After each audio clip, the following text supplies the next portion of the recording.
எங்கள் அம்மாவுக்கும் எங்கள் அப்பாவுக்கும் எந்த டார்ச்சரும் கொடுக்காதீங்க யாரும். சொல்ல வேண்டியதாதுங்கண்ணா. ஓகேண்ணா, சரி செய்யணும்.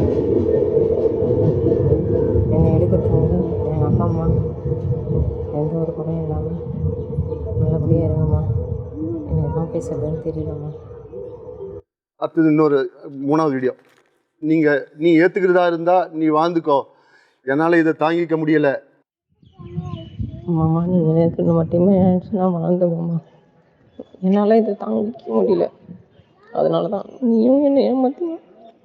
நான் அப்பவே சொன்னேன், எதையும் வச்சுக்காத, ஒழுங்காக இருன்னு. நல்லா தானே வாழ்ந்துருந்தோம். நான் போகிறேன்.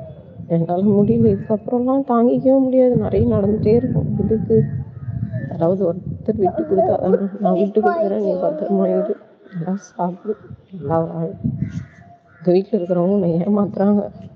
அவ கூடயாவது நல்லபடியாக வாழ, நல்லபடியாக இரு. தயவு செய்து அந்த வீட்டிலேருந்து வெளியே போனால் தான் அவ கூடயாவது வாழ முடியும். இல்லைன்னா அவ்வளோதான். உங்கள் அம்மா சரியானவங்க, திருப்பியும் உன்னை பிரிக்கிறதுக்கு பிளான் பண்ணுவாங்க.